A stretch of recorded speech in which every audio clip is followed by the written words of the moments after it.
je suis ravi de vous retrouver dans mon atelier pour une nouvelle recette en vidéo. Alors aujourd'hui, on va faire la recette la plus facile, ce qui va nous ravir au goûter, des chouquettes. Nous allons avoir besoin de 8 ingrédients. 150 g de farine, 165 g de lait, 90 g d'eau, 200 g d'œufs, c'est-à-dire 4 œufs, 2 g de sel et 2 g de sucre. Un bon bol de sucre en grains et 110 g de beurre. Réaliser des chouquettes, eh bien c'est tout bête. Il suffit de faire une pâte à choux. De verser de l'eau, du lait, du sel, du sucre et du beurre. Tous ces éléments mélangés dans la casserole, portés à ébullition, vont nous donner la panade. Mais oui, la panade, comme dans l'expression « on n'est pas sorti de la panade », eh bien ça vient de là. C'est une sorte de pâte que vous allez découvrir dans quelques instants, une fois que notre mélange sera arrivé à ébullition.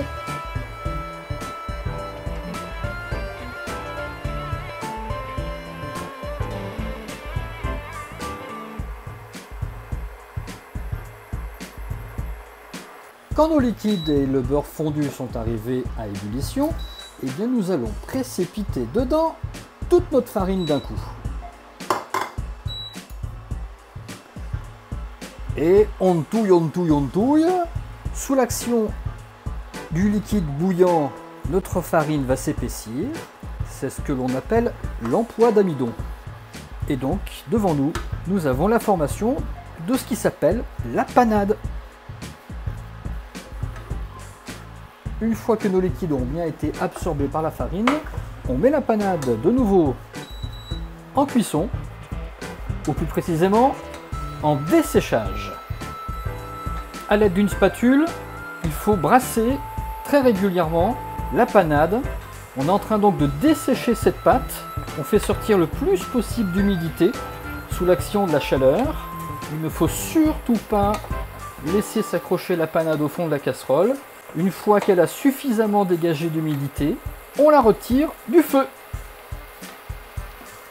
pour la verser immédiatement dans le bol du batteur. La panade va maintenant être travaillée à l'aide de la feuille sur le batteur.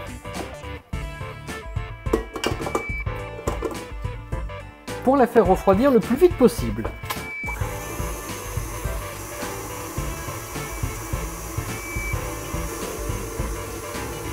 Une fois que la panade est descendue suffisamment en température, on ralentit le batteur et nous allons rajouter en plusieurs fois de l'œuf.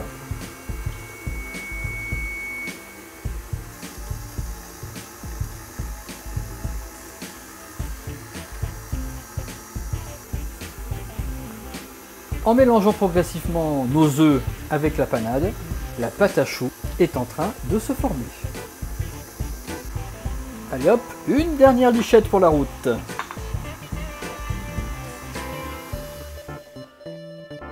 La pâte à choux est prête, il n'y a plus qu'à la mettre dans une poche à douille. Après avoir recouvert une plaque avec une feuille de cuisson, vous allez venir déverser votre pâte à choux en formant des petits dômes de 2 à 3 cm de diamètre. Ces dômes, vous allez les disposer espacés et en quinconce, car il ne faut pas oublier que à la cuisson, nos chouquettes vont prendre plus de place. Bon, allez, ça suffit des explications, maintenant, on accélère.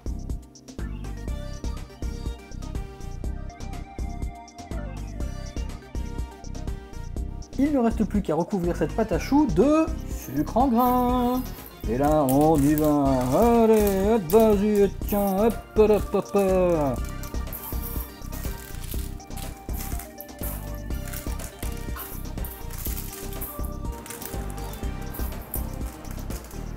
Et pour bien répartir le sucre, n'hésitez pas à bouger votre plaque. Hop. Il ne nous reste plus qu'à faire cuire dans un four préchauffé à 150 degrés. Pourquoi 150 degrés? Parce que le sucre en grains ne fondra pas s'il ne dépasse pas 150 degrés. Un bon quart d'heure de cuisson est nécessaire. Une fois que les chouquettes ont bien gonflé, que le sucre commence légèrement à caraméliser, il sera temps de sortir nos chouquettes du four. Et voilà, la cuisson est terminée. Nos chouquettes sont légèrement dorées, juste cuites en dessous, mais pas trop. Le sucre n'a pas fondu. Il n'y a plus qu'à les manger. Par contre, attendez qu'elle soit refroidie. Hein.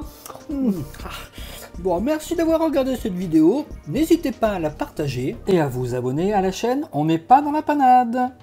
A très bientôt pour une nouvelle recette.